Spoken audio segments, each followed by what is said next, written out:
Hi, wonderful. So my name is Sara Cobb, and I'm faculty here at the School for Conflict Analysis and Resolution, and very pleased that we're gathered here today in the ritual and the reality of a dissertation defense, in this case Jason Reeder's study called Making Ends Meet, the Phenomenological Study of the Experience of Poverty in Northern Virginia. So what we do here, I'm the chair of the committee. We have Leslie Dwyer, who's a committee member, and Paul Gorski, who's not with us, but with us. He and his cat. We're very happy to have him here.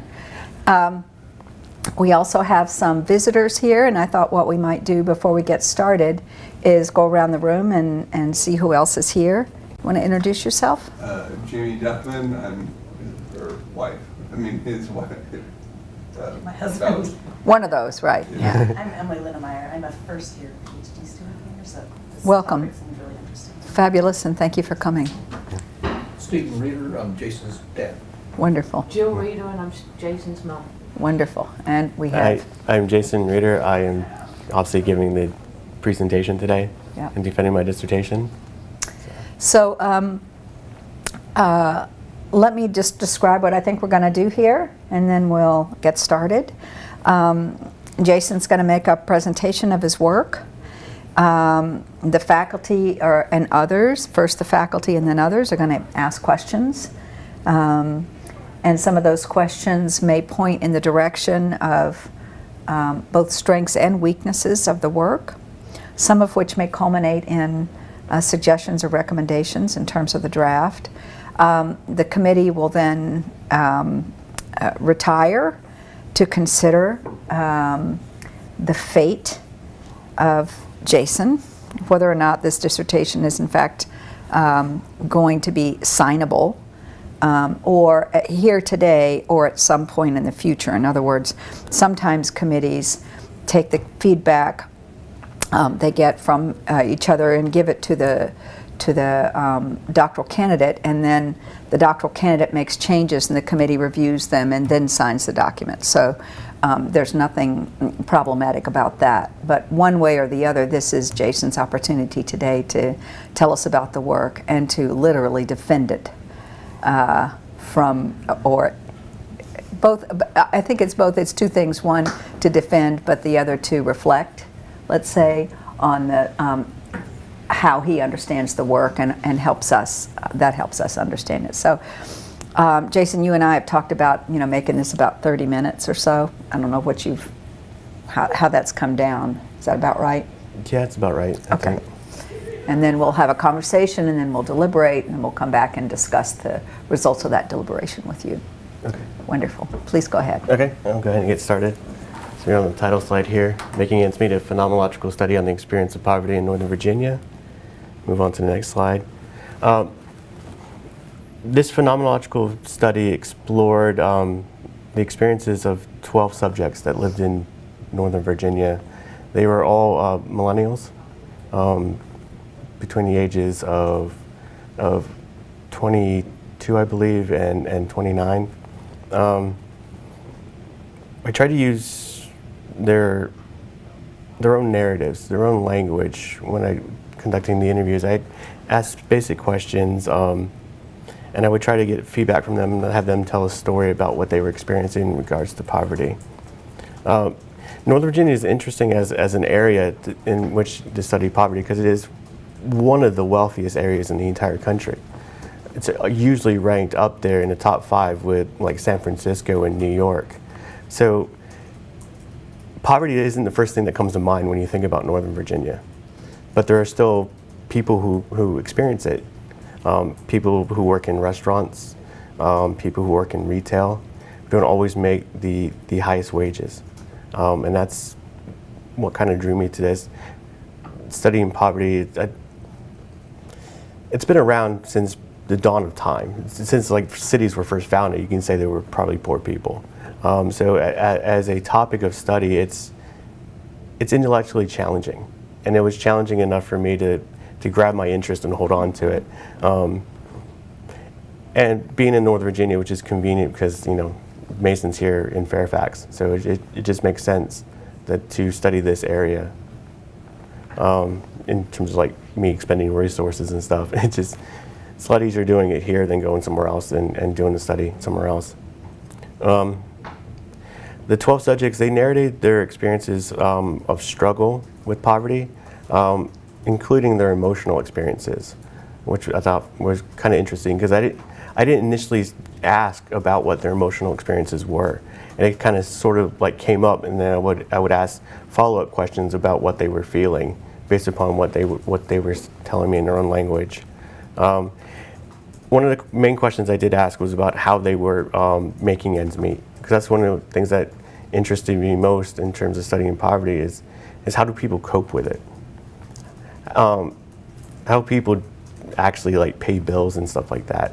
What are some of their strategies to make sure they're not homeless at the end of the month? And I think that can be important in terms of understanding and developing public policy to combat poverty in the future. So I'm going to go ahead and move on to the next slide. Some of the major findings, I broke down the findings chapters into 3 different chapters. The struggles, the emotional experiences of poverty, and making ends meet, the practices of making ends meet. For the major findings and the struggles, I found that there were 3 types of scarcity that they had to deal with in order to overcome, and the scarcity that were limiting their ability to make ends meet and their ability to make a decent living and to survive, basically. And these 3 types of scarcity were time, means, and knowledge. It's all about the time to act. Like, it creates a sense of urgency in which you might not necessarily okay.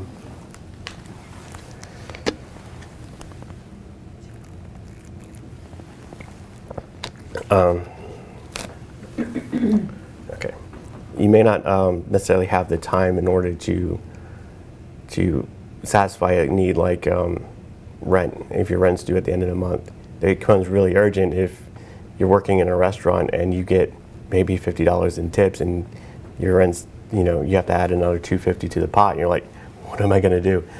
And scarcity in time also. Oh wow.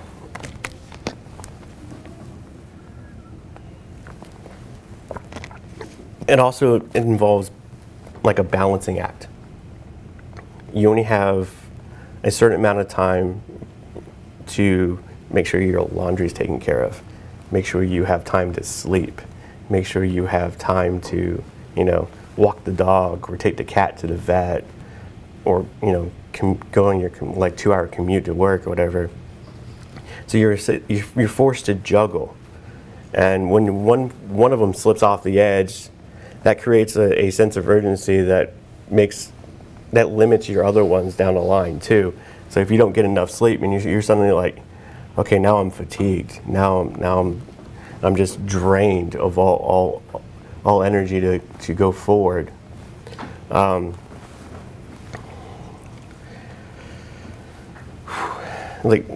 one of the notes I took, the subject struggled balancing long work weeks with enough time for sleep, de-stressing, and satisfying other needs, such as following their dreams. And that's where the sense of urgency comes in, because if you're struggling making ends meet, if you're not making enough to pay rent, how can you even follow your dreams? How can you complete your education? How can you, take up painting or something other that would inspire your artistic abilities? And this having to work long hours just to make sure you have a roof over your head, it forces you to sacrifice, and you basically get stuck in a rut. And one of the big ones in terms of scarcity was scarcity of means, and I think the simple way of looking at that is it's a lack of material resources. You're just simply not making enough money to actually be able to do anything to help you escape poverty at all. If you're only making $2.13 an hour plus tips as a restaurant worker, you can't hope to save enough money to be able to actually make ends meet, to actually invest money in things that could help you grow wealth, that can either learn new skills or new trades or get a college education on your own without having to rely on loans or the help of your parents. One of the means that the subject struggled with significantly was hunger. They struggled not always having enough to eat, and that to me was quite striking, because we're the wealthiest country on the planet, and the fact that we have millennials who go to bed hungry, that was like, whoa. That was one of the big wake-up calls. And I'll talk about this a little bit later, but one of the main draws for the subjects to work in restaurants was the fact that they could get free food. That the restaurants always allowed them to have one meal on a ship, and sometimes that was the only meal they got. I was like, wow. That was one of the big revelations for me. And it's not just any food, it's like to be able to afford healthy food.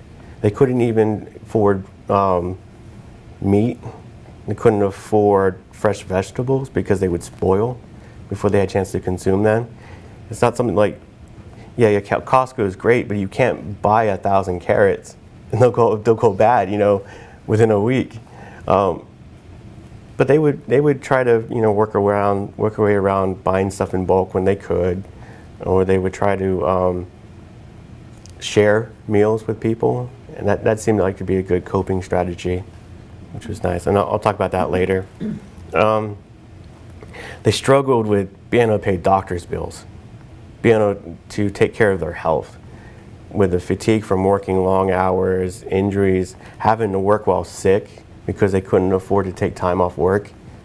Most of the restaurants, they don't have sick leave. They didn't have access to that. So if you're not making money that day, that almost guarantees you're not going to make rent at the end of the month.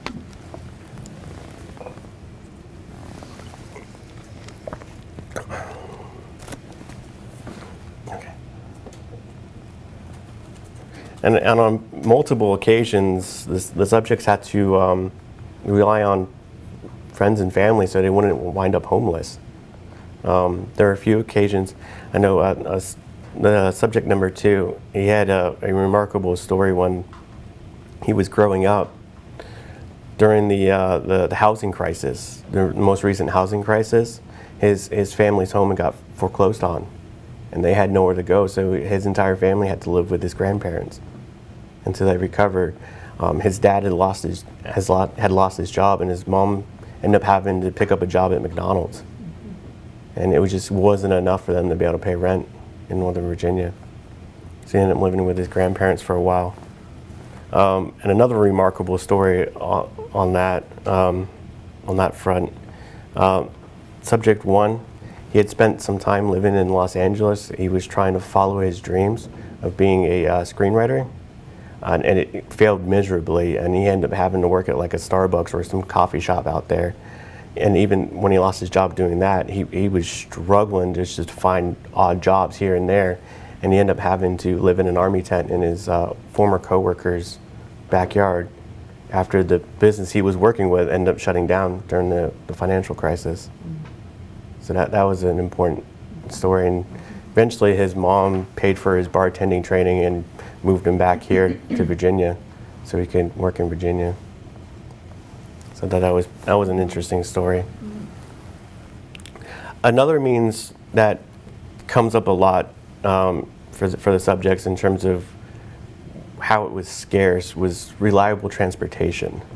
A lot of the subjects didn't live close enough to the metro to be able to commute into work, or the higher paying jobs in DC. They were forced to work near where they lived in Manassas and Prince William.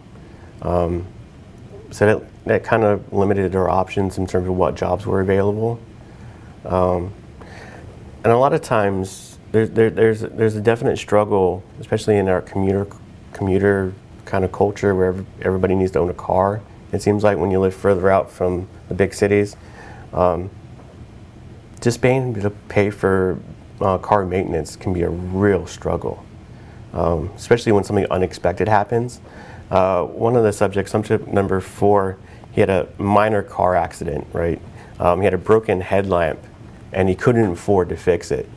He went months before he got it fixed, before he could save up enough money to get it fixed, and ended up having he couldn't drive at night because he didn't want to get pulled over by the cops. So he would stick to driving during the day or finding rides to drive at night, and that's tough. All because you can't afford, I mean, it's a $200 fix. But he, working in the restaurant, you just couldn't save up enough money to be able to afford a payment on getting the headlamp fixed. Okay.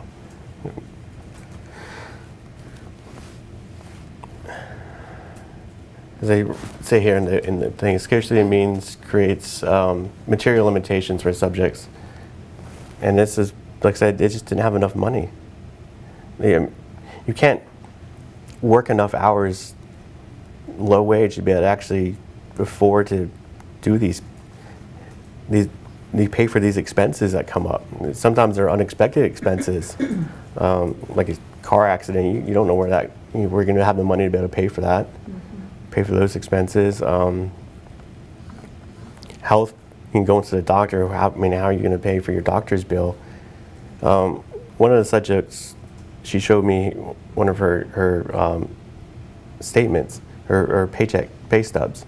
Showed how many hours she worked during the week. In a 2-week period, she worked over 142 hours in a 2-week period, and she was still struggling to pay rent and buy food, and it's just nuts to think about. Think of just how many total hours there are in the 2-week period. 142, that's quite a significant chunk of time.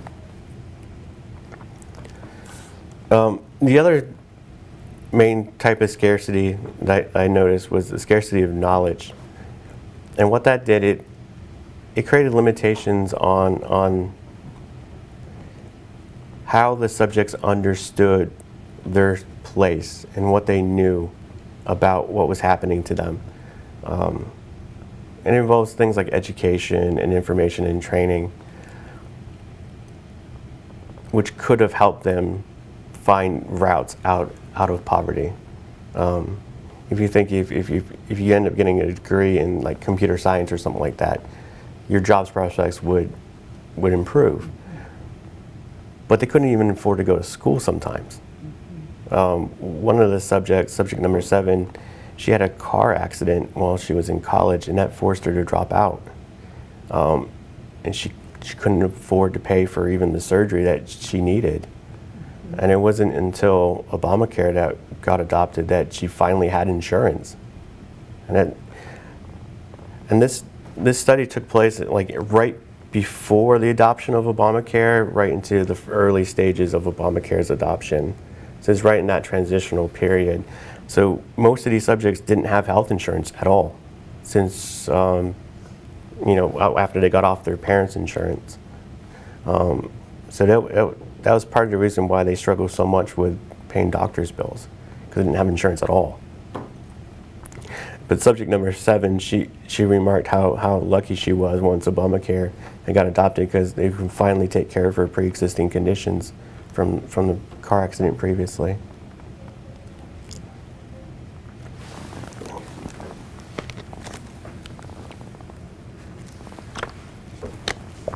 Thank you.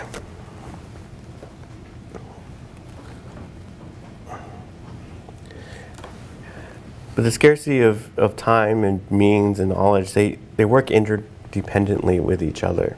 They reinforce each other. You can have a situation in which you lack a means to satisfy one of your needs, and that creates a sense of urgency. So it's a further limitation on the time you have to satisfy that need. You may not always know what the solution is going to be, and that further limits your means and the time you have to be able to satisfy that need. So that's how the three work together.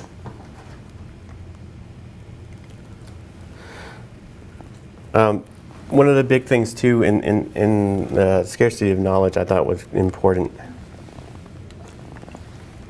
was knowing how to take care of unexpected expenses. Because one of the things they always struggled with maintaining an adequate budget. A bit of, should I wait until we get everything back up and running? There they are. Okay. Okay.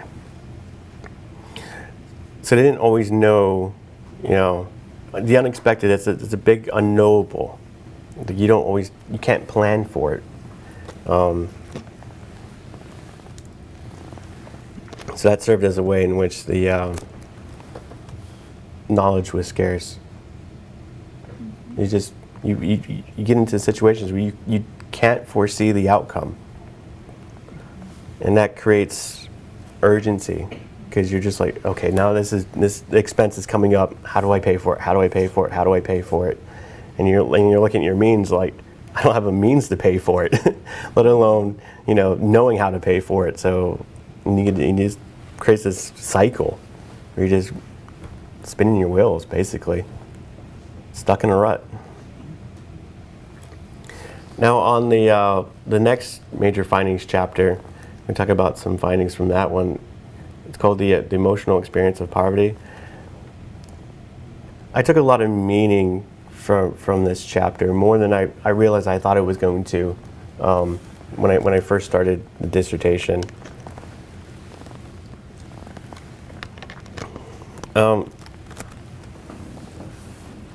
We think in phenomenology, they try to deal with how people experience the world, and part of that is through emotions. Everybody, unless you have some specific pathologies, you experience emotions, and they're often very similar to each other. So what I want to do is find out what emotions the subjects were experiencing, because it gives a window into what they found meaningful and significant, rather than just me adding stuff onto what they were saying. Now, a few of the emotional experiences that they described were despair, burdensomeness and frustration, shame and embarrassment, regret, pride, and envy. One of the things I want to say right off the bat too, I don't want people to think of these as negative or bad emotions. We have a tendency sometimes to think of some things as being good, some things as being bad. I think these were common emotions. They're emotions that anybody would experience in a similar situation, and they're not necessarily like you can think despairing. Oh yeah, you don't ever want to despair over anything, but that can actually help create impetus for you to act later on. We can think of, I know I didn't include it in this one, but you can think of grief. How grief is important in the healing process. We don't like being sad, but sometimes you have to experience that emotion to be able to heal later on. And I think that's the same principle applies to these emotions too. And the other thing that I found really interesting is how interconnected the emotions were to each other emotion.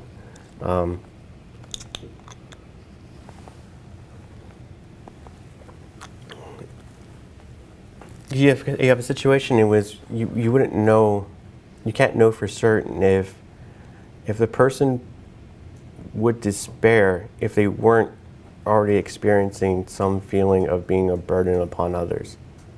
And it seems like all the other emotions came back to this feeling of being a burden. And I thought that was quite significant. And that led into a lot of my other ideas I had later on concerning anguish and the feeling of being responsible and not being responsible. And it seemed like that was the most significant in terms, for me at least, when I was going through their narratives. It just resonated significantly with me that They wanted to be responsible for their own well-being. They wanted to be responsible for their own praxes of making ends meet. Like, they wanted to be financially independent. They wanted to make a living on their own. And they were constantly confronted with an inability to be so.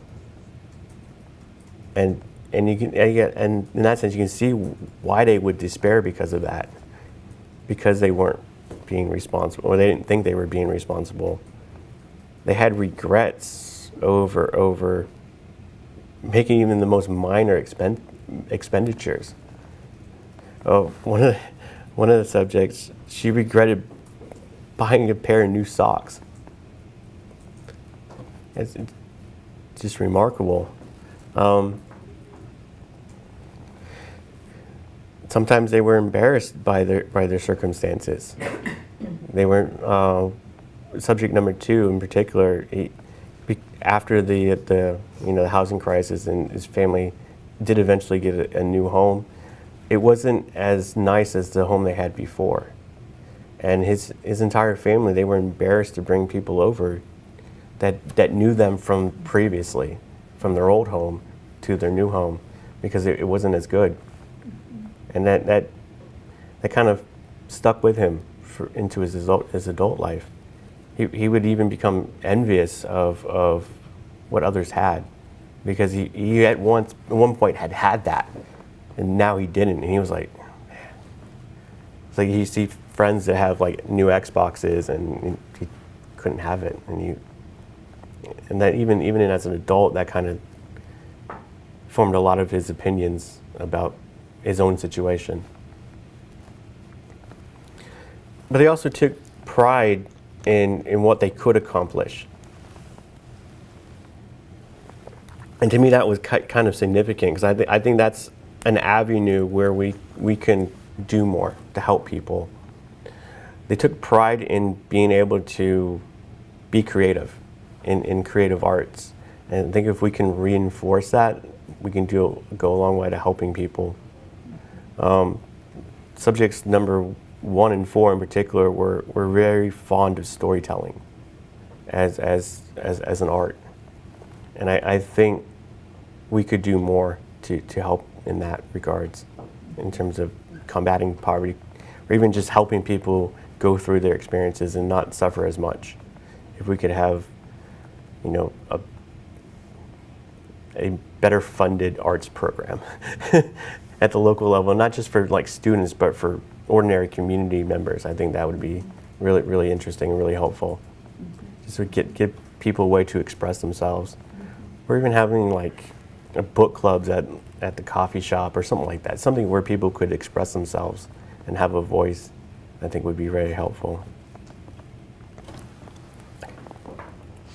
So we're going to move on to the next slide. We're going to talk about burdensomeness, but of all the emotion, I think that was the most significant one that I saw. Like I said, all of the other emotions seem to tie back to it. It was a reflection of their desire to be more personally responsible for their own well-being, and that's where I got into reflections of anguish. Even though the subjects did not directly mention anguish, it all seemed to come back to that. Like if they had that language in their vernacular, I think they would have used it. But anguish is not a popular term anymore. It used to be. I think back in the 60s, it probably would have been the topic du jour. That was the height of the existentialist kind of language. And I think if we had done a study back then, that would have been the language they would have used. But it was also a apprehension of thwarted belongingness, in the sense that they did not belong. And to me, that was kind of significant too, because though they did not talk about alienation, the feeling of being alienated from others, in a sense, that's what they were experiencing. When you think of yourself as a burden upon others, and you don't want to be a burden upon others, you end up separating yourself from others. You end up alienating yourself from them. And that can create a situation that can become quite severe. If it takes a pathological route, if the thwarted belongingness becomes pathological, a few studies I found say it can lead to thoughts of suicide and suicidal ideation. And I was like, woof. When I came across that, I was like, oof, okay, I need to talk about this because that's quite significant. None of the subjects that I studied, like I said, had what I would think of being pathological emotions, where they were just, so weighted down by them that they couldn't act. They weren't languishing. Instead, they tried to use these emotions as motivations for continuing the struggle and continuing their practices of making ends meet. So that's one of the things I thought was quite significant is none of them wanted to be too much of a burden upon family and friends. They would go out of their way just to not be, if they could, but you can't always be. I mean, if you're struggling to pay rent and you're calling up your family asking for help, you know that you're diminishing your family members' pool of resources that they could use to even support themselves. So by overburdening your family, you have a sense that you are actually weighing them down further and creating a possibility where you may end up actually causing them to be poor too.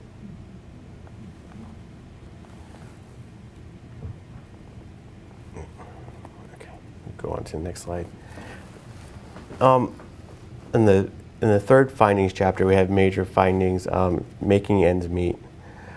I said that's the main title of the dissertation, because I didn't want to just look at why poverty is bad. I think we all have an understanding of why it's bad, why we don't want it, why we should do whatever we can to change it. We don't always know why people continue the fight, right? What keeps people going? What keeps them from slipping further into abject poverty? What are the strategies that they take to keep their head bobbing above water, even though it may occasionally dip back down underwater? What keeps them, just bobbing up at the surface? That's why I wanted to understand how they made ends meet. And say it wasn't always successful, but they at least tried. Okay.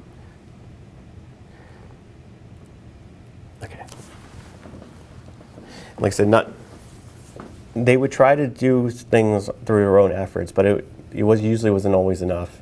They end up always having to rely on family, or friends, or the professional relationships. But they would try to modify their spending habits to where they wouldn't spend as much money on things like cigarettes and alcohol, even though those could be ways in which they can get temporary stress relief. Even with all the nasty health effects involved with too much smoking, too much drinking, sometimes that's the least expensive way that you can de-stress. And they can barely afford going to a regular doctor, let alone going to a real mental health professional to seek assistance. So sometimes you need that quick fix. And I think that's how a lot of subjects solve cigarettes and alcohol. They would try to also, modify their budgets and how they ate, what they ate to save money. One of the particular strategies one of the subjects liked doing was checking the price per pound, not looking at the actual surface price of what an item cost, but looking at how much it was priced per pound, and that way you can save more money in the long run. And that was a good strategy, especially when you're buying food, to get the most out of your buck. They would also try to, in a little sense, try to recycle and repurpose items. Subject tip number 12 had a particularly interesting use of recycling and repurposing.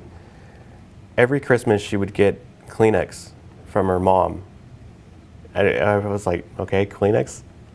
And whenever her toilet paper would run out, that's what she would use. There were points where she could not afford to buy a roll of toilet paper and she would be forced to use Kleenex. I'm like, okay, wow, this is the United States of America, the wealthiest country in the history of the planet, and we have a young woman forced to use Kleenex. Makes you real proud.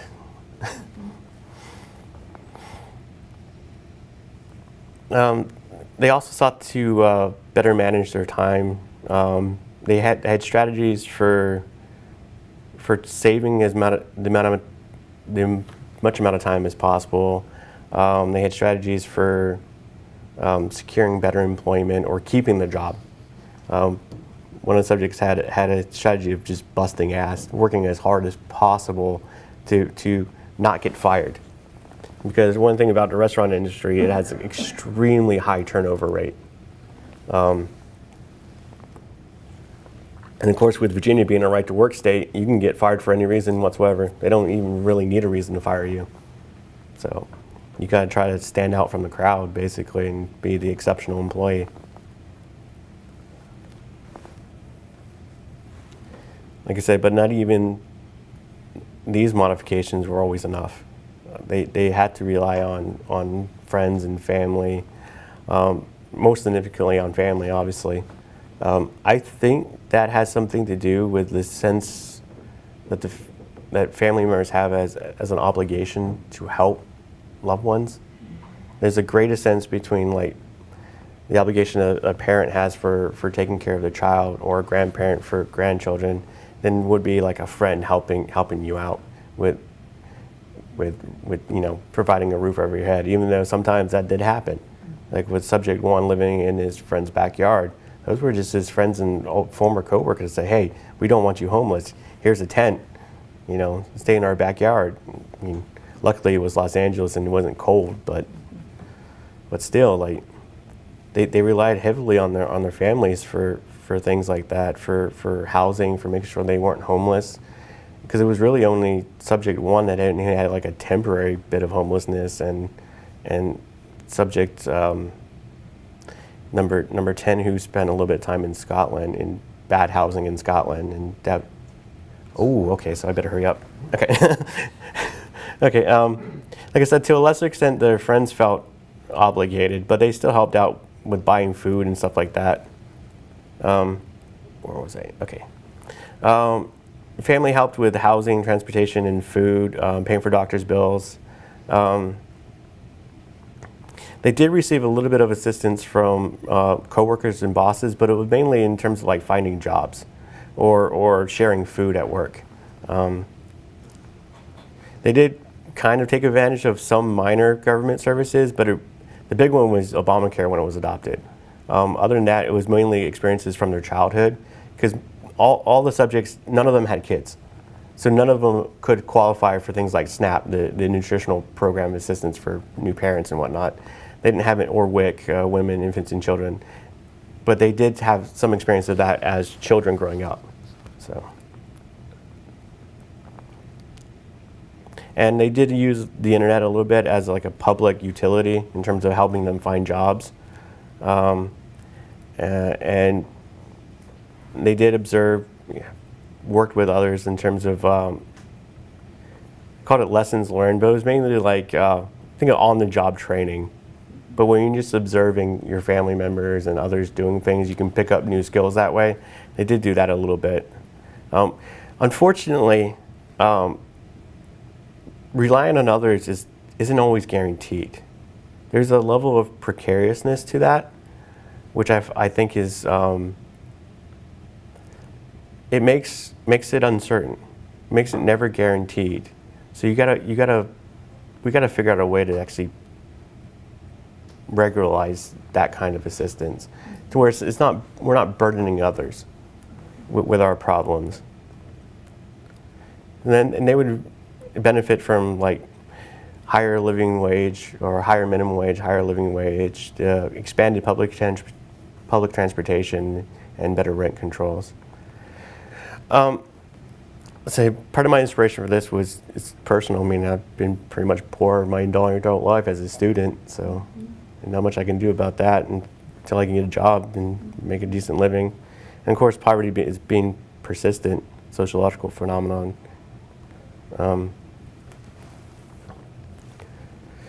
And I think by studying poverty, we can get an understanding how of structural conflicts. Like, I don't know if we do enough of that in our field, looking at structural violence and how structures are set up to oppress people and to economically oppress people. And I think studying poverty is a good way to figure out from a bottom-up view how people are experiencing that kind of conflict. And I think the phenomenology could apply to other kinds of structural conflicts. I think it would be extremely interesting to do a phenomenological study on the experience of gun violence. And I think it'd be quite topical for this, current moment. And the other thing I think was interesting too about doing this kind of study was there's not a whole lot done on poverty in Northern Virginia. And I thought it would be interesting because it's so local to understand what the experiences are in this area. It could help lawmakers in this area significantly, especially since most of them are Democratic, and you would think they would have a greater concern. So, like I asked the subjects how they struggle with poverty, and what their practices were making ends meet, and they would talk about some emotions, and I would ask follow-up questions about what the emotions were they were experiencing. Why phenomenology? Well, phenomenology specifically looks at what a person is experiencing, how they're experiencing the world. And to me, that seemed better than doing just a statistical analysis of poverty in Northern Virginia. I think you can get richer information that way, richer data, and more personalized data, which I like better, I think. And why narrative? Because we narrate our lives. If you're doing an interview, you're going to get narratives anyways. We might as well understand, narrative theory. You might as well understand what the story they're telling.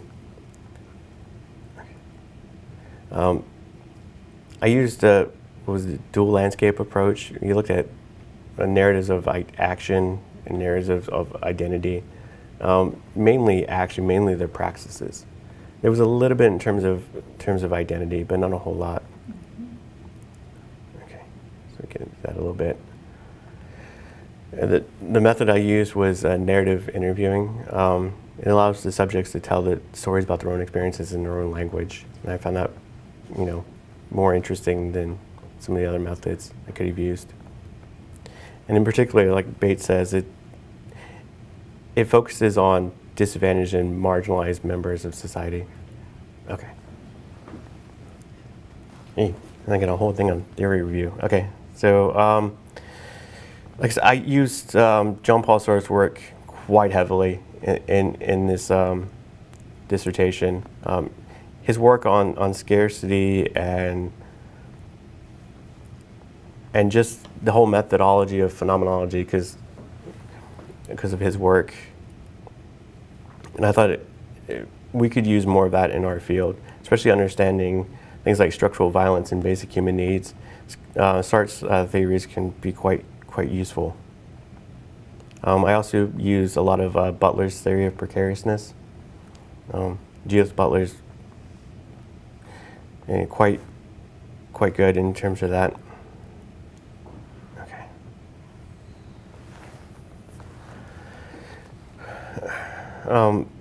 Like I said, the big emotion that I focused on after taking in the subject's narratives was anguish, and Sartre talks about it as being our apprehension of responsibility and not meeting responsibility. And to me, that's what the subjects were talking about when they felt like they were being a burden upon others.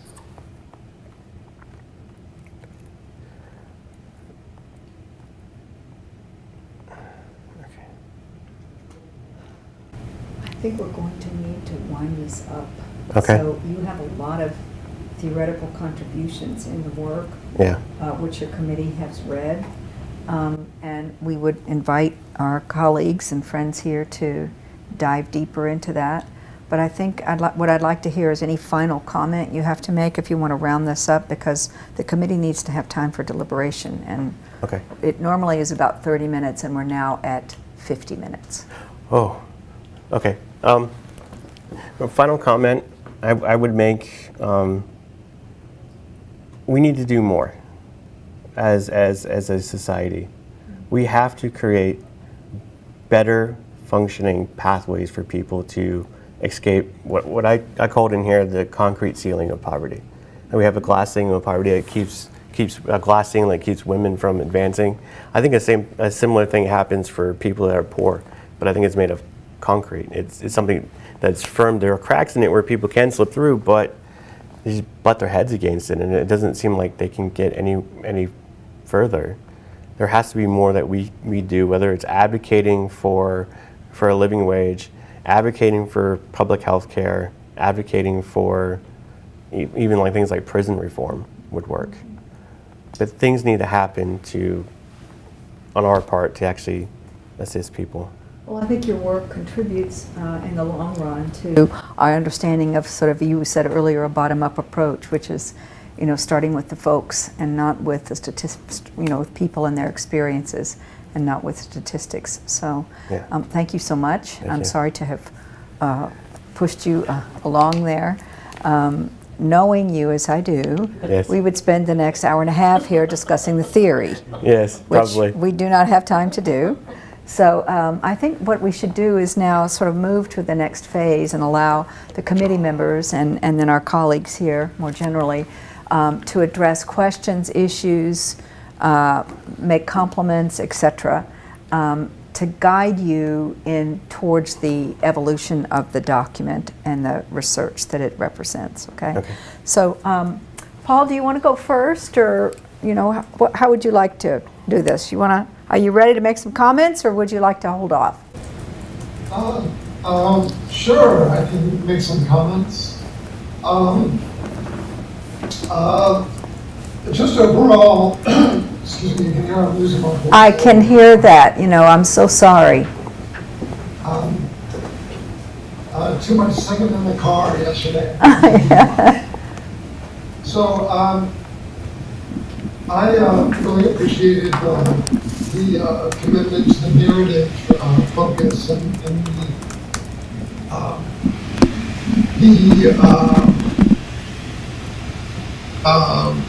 the quotes and the words of the participants I thought were powerful. And that, especially in some places, you did a really good job of sort of synthesizing those. The one tension for me has to do with this sort of tension between the voices of individual people and the structural stuff. And and you sort of even set it up as a tension in your dissertation at the very beginning, where you say, in essence, that that in addition to structural analysis, we need to understand people's individual experiences.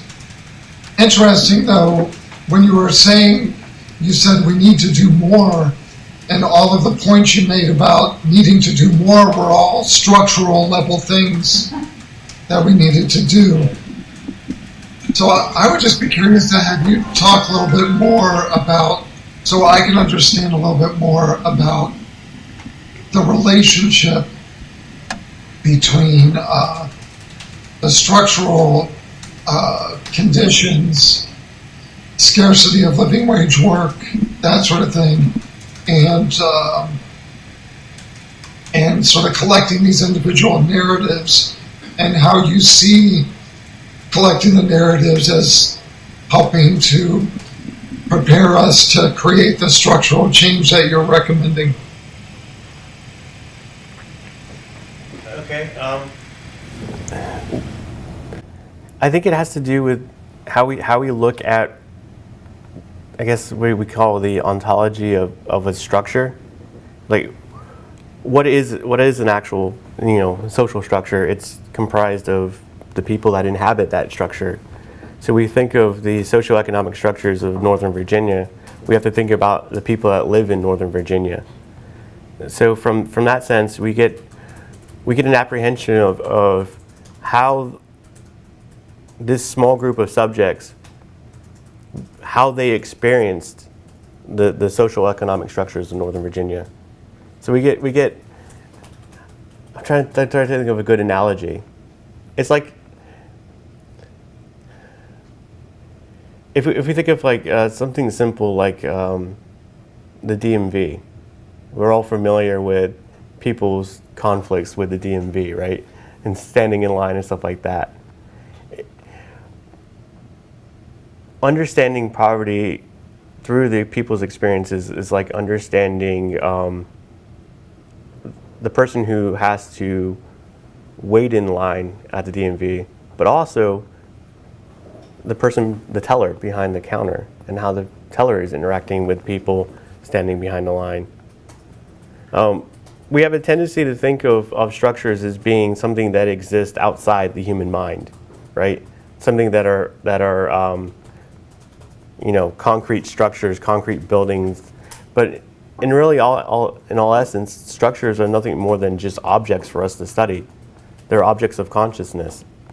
So I think understanding how the person experiences those structures helps us understand how those structures are affecting not just those particular people, but how they're affecting other people that may be in similar situations. So it's kind of, it's probably just a more elaborate form of like a customer survey analysis, or customer survey thing, feedback, right? It's something that's richer than that, but it's along those same lines. So I have just one other question that's sort of about framing and this other sort of tension, which is that you sort of did this sort of interview in some ways kind of semi-ethnographic, or I know your original intention was kind of a more ethnographic intention, I think, when we first started talking about your study. But you pretty much don't cite any of the other scholars who do that kind of. You rely a lot on philosophers, on people who kind of sat in offices and wrote philosophically about poverty. And you didn't really dig into a lot of the scholarship from people who are doing scholarship that's very similar to what you're doing here, which is getting into low-income communities, mixing it up with people, asking people about their experiences. So I'm sort of curious. I'm not really making a value judgment about that. It just kind of jumped out at me. And I'm sort of curious, like, why don't I see Jonathan Kozol, Herbert Gans, Oscar Lewis, people who have, their research was about interviewing people experiencing poverty, but I do see a lot of theoreticians, philosophers, and that sort of thing. I've always been more comfortable with theory and theorists, so I guess it's just my go-to. That's just how my mind works, I think. When I think of a problem, I immediately go right into the theory, and when the theorists talk about experiences, that's basically the route that I follow. And it's probably my own thinking. It's just what gets around me. And I would say for you as a scholar, that makes it even more important for you to look at sources that aren't your go-to sources. Yeah. Because especially in terms of your analysis, there's this whole chunk of scholarship that could have really helped people, people who are doing studies similar to your studies that might have helped you do a different kind of framing. So just sort of thinking into the future,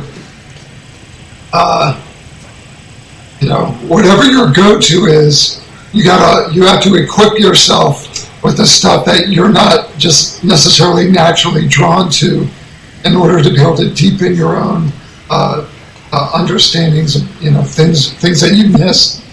And it's interesting again too that you didn't do a purely philosophical dissertation. So there's something to you that was drawn to collecting this data and looking at the data, yet something that kept you from looking at other studies where people collected data and looked at the data. So I don't know where I'm going with this other than, I'd encourage you to reflect on that a little bit more as you sort of project yourself forward if you intend to keep engaging in this kind of scholarship. Yeah, no. That's good feedback.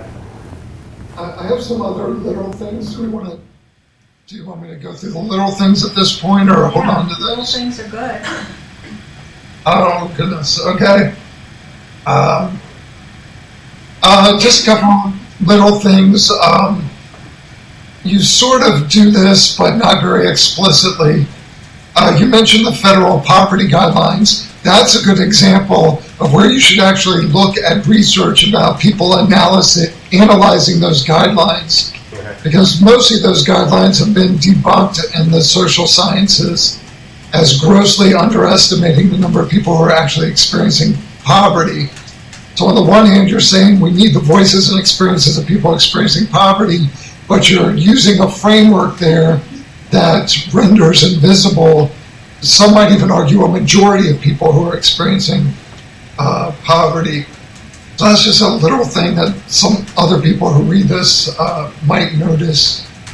A thing in the methodology is that I think it would be good to have some little subsection, a couple paragraphs, more about the participants and maybe even an introduction to the participants somehow. And this might just be a thing about conventions related to conflict as a field.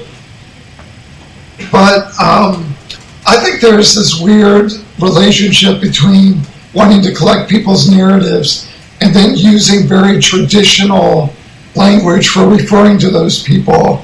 Like, I found subjects very distracting, and I would suggest giving people pseudonyms and using those. I think that would make this just more readable and more relatable.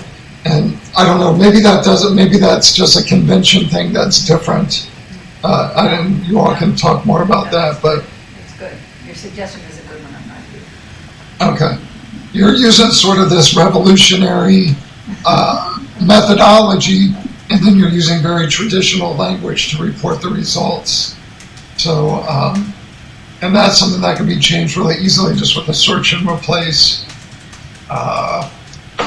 What else? And this also might be a convention thing, but I noticed that you don't use block quotes for some of the longer participant quotes. Yeah. I think that might just make them easier to read and offset them a little bit. I don't know if this is a convention thing. No, it's a good suggestion.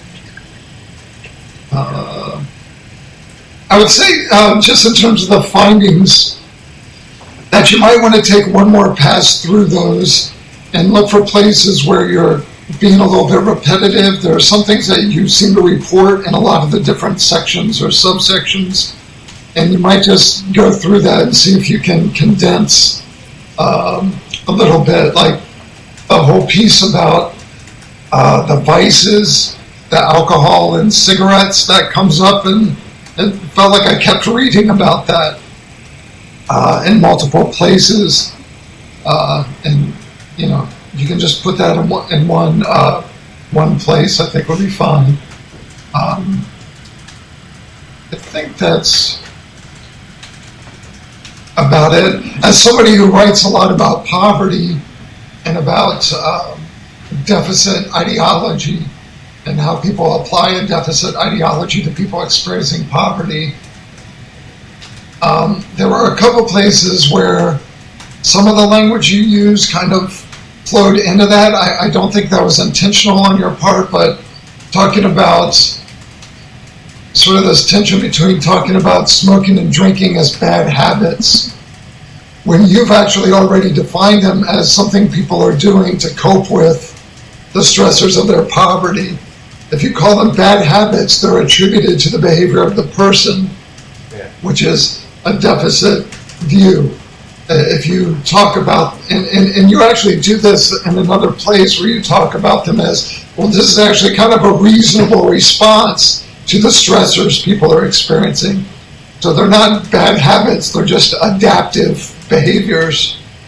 And just that little kind of language shift can sort of get you out of deficit. Just make sure you're not doing any sort of deficit framing. So those were my little things. Well, do you have any response you want to make quickly before we get Leslie? That's really good feedback. That's my only response. Very good.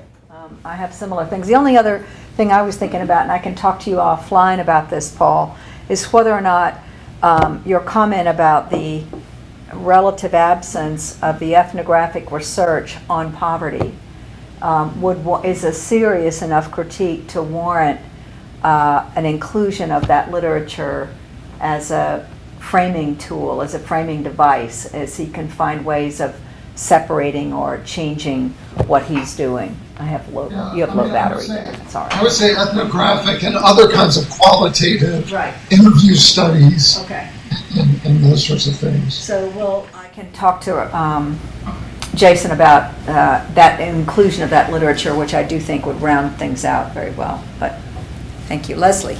Yeah, great, thank you. And I would just echo that as well too. I mean, I think that you and I have been talking about theory for many years, and I've appreciated those conversations. But I think that it's important to also look at how other people have been taking theory and applying it to data and those kinds of conversations. And there's a huge ethnographic and also sociological literature on poverty that's really goes back decades in trying to grapple with some of the same issues that you're trying to grapple with, both in terms of praxis, but also these questions that you raised about what is the relationship of narrative and consciousness and structure to people's experiences. So I would just sort of echo that. One other literature that I think really could be interesting for you to think about diving into more fully is the literature on precarity, which has really emerged over the past decade, kind of as I'd say as a response to shifts in the structure and how we can see as social scientists and as students of narrative,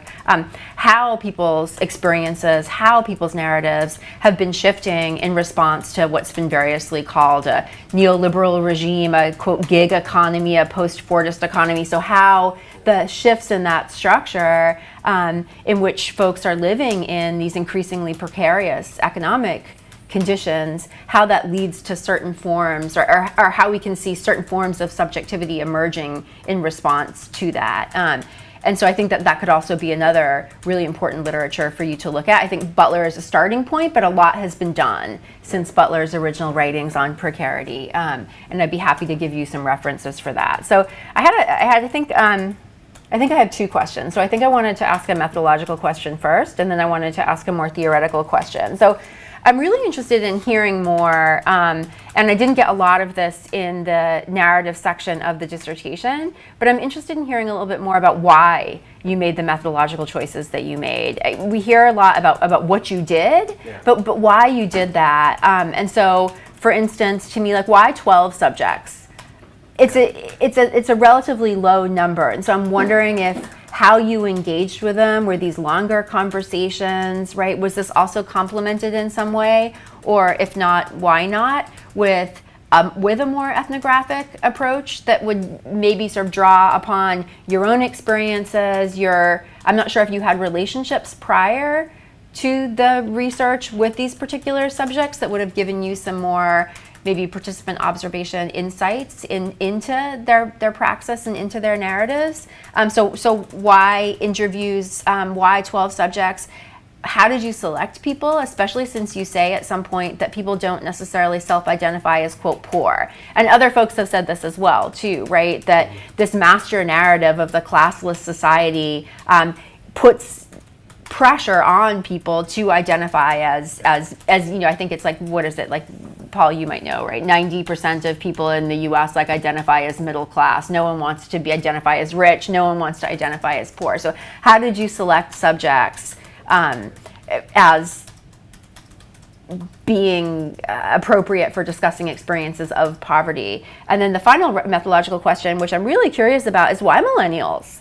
And that might have just been a convenient sample, but I think that there's more that could be said and more that could be thought about the experience of millennials with poverty, right? Because I think on the one hand, there's this dominant narrative that, well, you know, those years in your 20s and maybe early 30s just are precarious. Like that's just part of the natural life cycle, right? You don't know what you want to do yet. You're getting yourself established. And so millennial poverty is kind of accepted or okay, right? We don't see it as the same kind of social emergency as we maybe see, persistent poverty amongst older folks. But I think it's also really interesting because I think in some ways millennials are the first.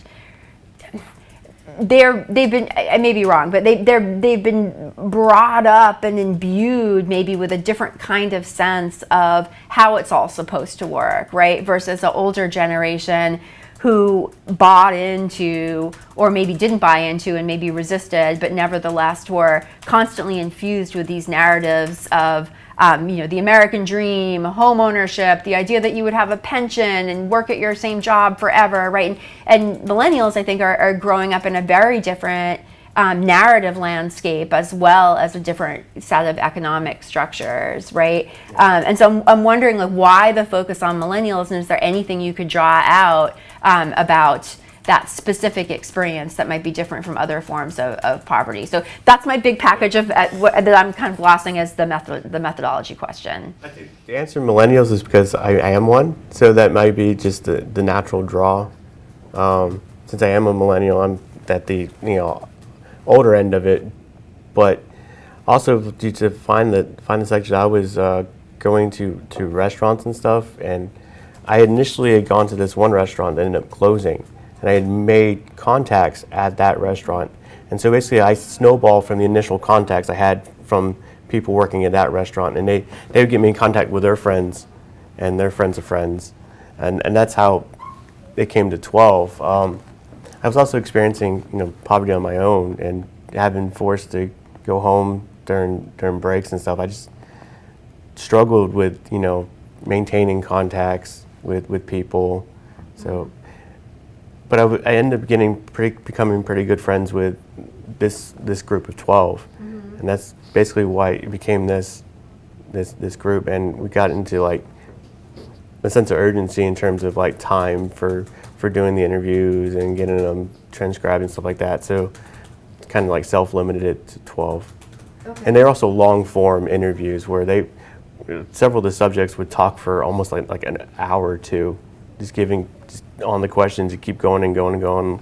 Like subject one, he talked for quite a long time about his experiences, just free form, just going and going and going. So then I would then ask follow-up questions, and it went on for like 2 hours.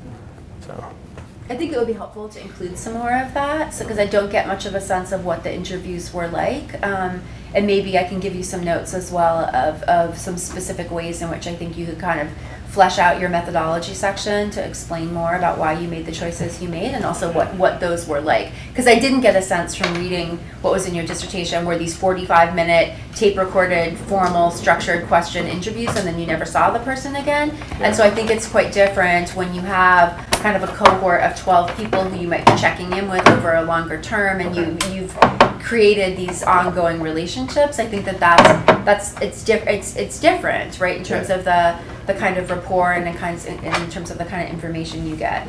And so I think that the theoretical question that I want to ask, so, and I wrote down the quote here. So on page 275 you write, and I'm quoting here, if you want to follow along, any attempt to break through this ceiling will be inherently political, because doing so entails resistance against the structures and narratives surrounding those structures, which embody and enhance the scarcity, creating the precariousness in the lives and experiences of the subjects.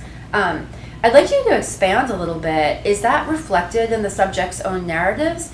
Because I'm really intrigued by some of the tensions in people's own consciousness, the way in which they're taking these dominant narratives that are out there in a politicized landscape, and internalizing some of them, reproducing some of them in interesting kinds of ways, right? Like, so instance, you had a couple of slides back about how people feel that, you know, that in some ways being dependent or needing to ask for help from family, especially, like that you're a burden and it's a source of shame, right? And there's a very politicized narrative about poverty and the importance of you kind of pulling yourself up by your bootstraps, and that whole kind of individual, you're supposed to be free to make it on your own, which is an interesting kind of freedom, right? And how that sort of sits at odds with some of the realities that people are facing. And so I think it's a complex politics, but I guess maybe just to kind of put this in a straightforward way, how did you see the political reflected in your subjects' narratives that led you to that concluding statement on page 275? Were they involved in, you know, what we think of as kind of mainstream politics, or did you see dominant political narratives reflected in sort of their struggles with how to make sense of this emotionally and socially? I think interestingly, when we think about narratives of personal responsibility, we think more of that being a conservative politic. Though I know for certain only two of the subjects who weren't, I don't know why I say roommates, but two of the subjects were more on the conservative bent. One was a libertarian, one was more of a what we consider classically conservative, I guess. Just like a normal kind of Republican, not too extreme in either way. A few of them were socialists, had socialistic leanings. A lot of them weren't really very political. Didn't come across as very political, or very politically active. So were they engaged in a conscious or explicit attempt to, quote, resist these structures and the narratives surrounding these structures, as you have in that quote?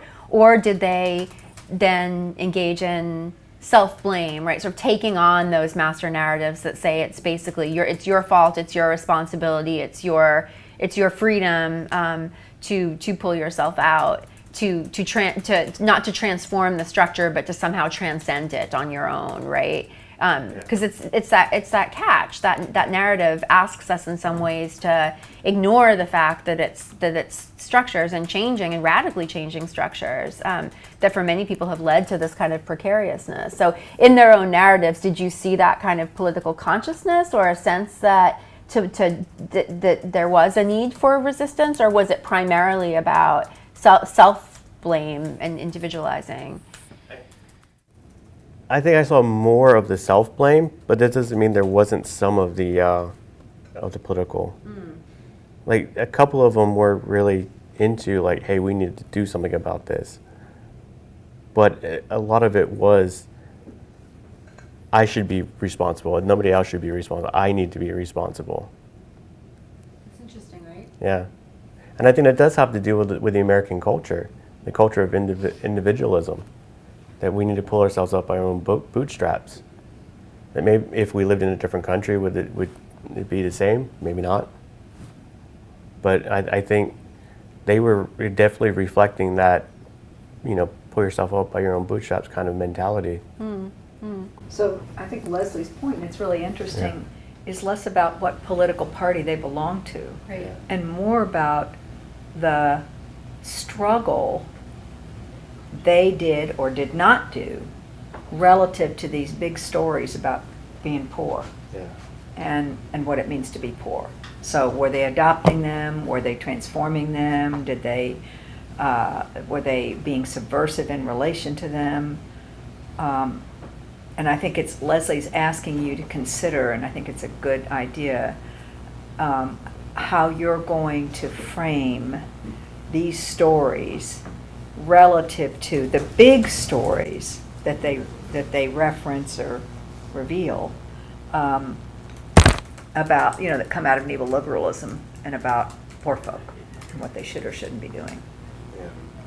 Because the tragedy of all this could be, and I think Leslie's point highlights this, is that you got, there's a double, triple whammy here. You got folks being poor, you got precarity, then you have folks adopting the very narratives that are associated to that neoliberal regime as they try to navigate the dang thing, Yeah.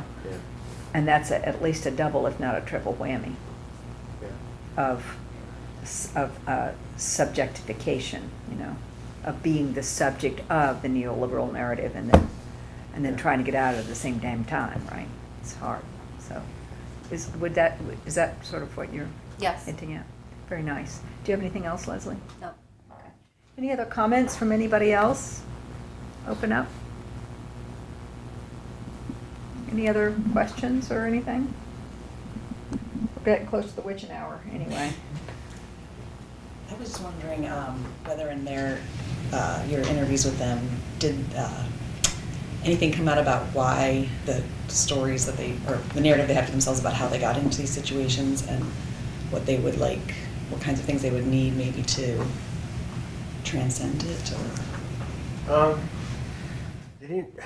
A few of the subjects talked a lot about their childhood and growing up poor. Not all of them did, though. For a couple of them, it was something that was abrupt. They weren't poor before, but like one of the subjects in particular, his dad died when he was in high school. So then his mom was struggling to pay rent, so him and his siblings had to take on jobs just to make sure the mortgage was paid. And it was just, he wasn't poor before that, and the moment his dad died, then that's when he started experiencing his struggles. But I think what you're asking is about the solution space Yeah. that folks were advocating, or that, did they name that solution space? Did they ask for it? And sort of that's interesting, resonates with Leslie's question about, were they asking for more of the same? Were the solutions going to be more of the same? Anyway, do you want to respond to that? I think if I can think of what they were asking for, I think what they were asking for was I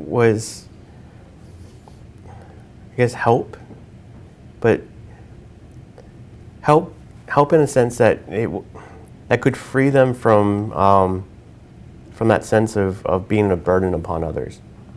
And they didn't express specific terms on like how could the government help me, except in subject 8's case where she talked about or subject 7's case where she talked about Obamacare a lot, and as being like a prime example. She's like, thank God for Obamacare, because I wouldn't have been able to afford anything before then. So we can extrapolate maybe things like more regularized government services where anybody can, maybe is not forced to take part in them, but has the option to take part of them, would free them from that sense of obligation, I guess. I don't know if that answered your question. Yeah. So I think now we're at a place where it'd be a good idea to first thank you for your presentation. So we're very pleased and very happy to inform you that you have passed your defense.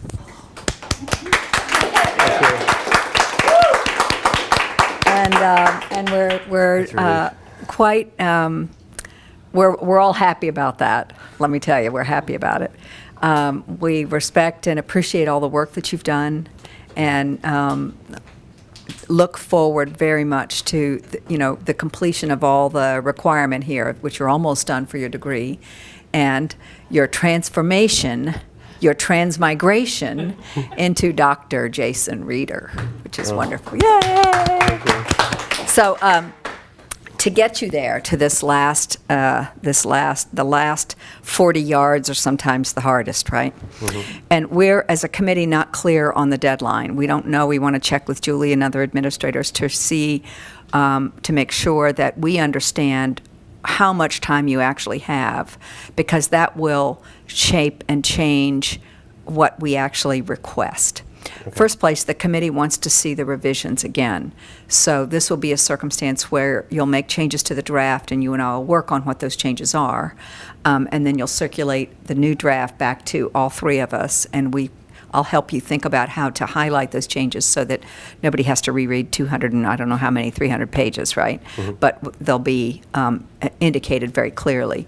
We'll have about 4 or 5 things that we'll ask you to respond to. We want, and I've got notes on this, we'll want the kind of literature review on other ethnographic or qualitative studies that you say you've done as an innovation to study poverty, and we want you to situate your work inside of that work. And it's not 50 citations and a brand giant new lit review. Paul said he'd help you look at some of those pieces very well. He also mentioned, I think the change that he mentioned to treat your subjects as folks and not as subjects is a good one, sort of renaming them and et cetera. And that relates to the second change that was requested, to really elaborate more in depth at the methodological level in your methods section, about why you've made the methodological choices you've had. That's sort of Leslie's framing of it. Paul mentioned these are 12 people, and it'd be nice to take the time, because it's not 112, to actually get to know them a little bit. Who are they? Introduce them as people to us so we know a little bit about them. And some of that can be done. And this person's father died when they were 8, or this person family was homeless when they were 12, or whatever, so that we learn a little bit about them and we can get to know them and associate their name to the circumstances of their lives. But Leslie was also saying that she would be interested, and I think we all are, on why your choice of millennials. Is there something about that would be pertinent? Where you got these subjects from, and how you came about knowing them, and also how much time you spent with them. Not only how you got them as subject, and you mentioned snowball method, but I know that you knew some of them. I know, because I talked to you, you hung out with them.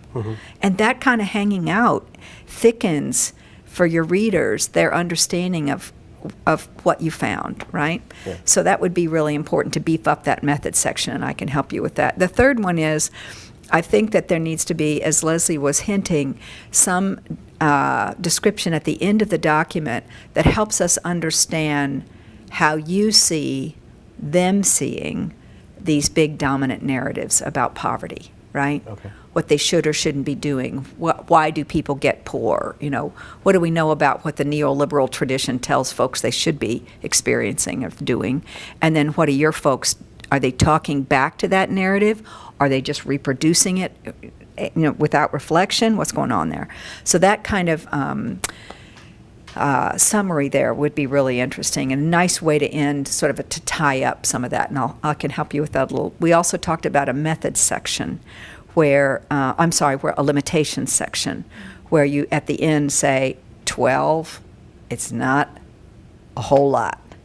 So what's wrong with just 12? Why is this limited? How does just millennials limit our understanding? Blah, blah, blah. So a description of what you see to be the limitations of the study, so that folks have some kind of transparency around that. And the last thing, also probably related to the methodology section and not the limitation section, is what Paul described as the positionality of the researcher. So who are you? And the fact that you knew some of these folks, so there's nothing wrong with saying, here I am as the researcher, here's who I am, and here's how I fit into this community, here's how. So it's less about the operations you did on people as an analyst, and more about who you were and how were you situated in relation to them, and who you are as a person too. Your reader will be interested.